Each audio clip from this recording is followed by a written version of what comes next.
Hey guys, welcome back to my channel. Today we are going to be making DIY full locks, that is do it yourself full locks. Come with me.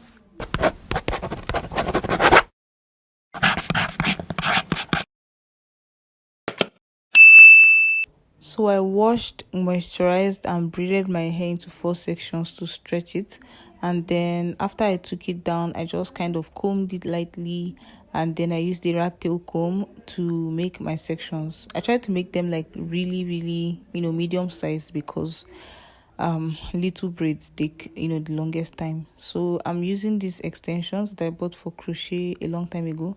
I've used them before, just so you know, and before throwing them out, I just wanted to try one more hairstyle with them.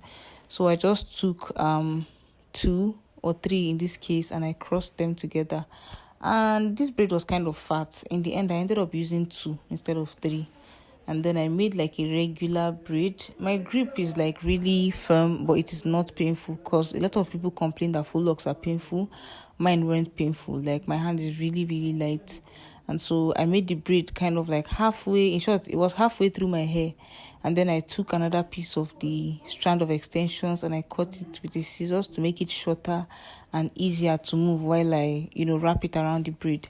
So I usually do not start from the root of the braid, as you can see. I usually start, I give it some space and then I start wrapping, and I try to make it as close as possible so that you don't see my hair.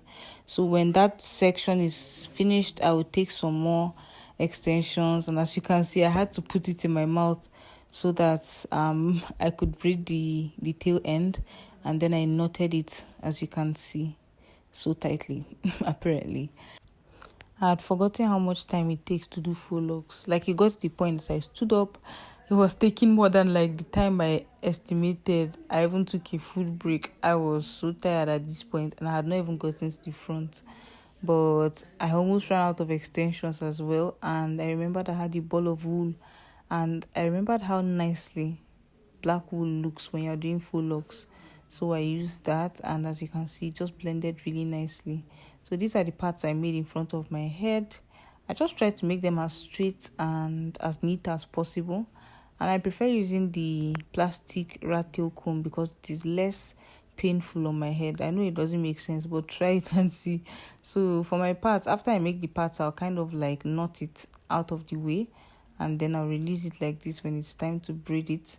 And as you can see, I was crisscrossing just 2, and I'm going to braid the front. I made them really big because number 1, it will give you less stress on your edges, and 2, it will kind of be easier for you to finish, and neat and lightweight because there's heat.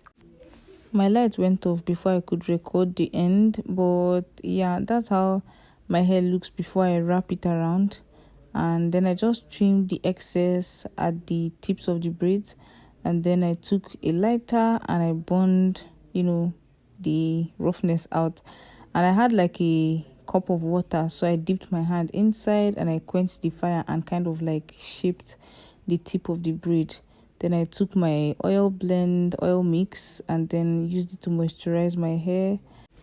And I'm not even mad at the results. Like, when I looked at the back of my hair, I was so impressed. Wow, that's clean. Like, I can go out without being ashamed to cover the back of my head. That's really clean. Congrats to me, because we don't make hair.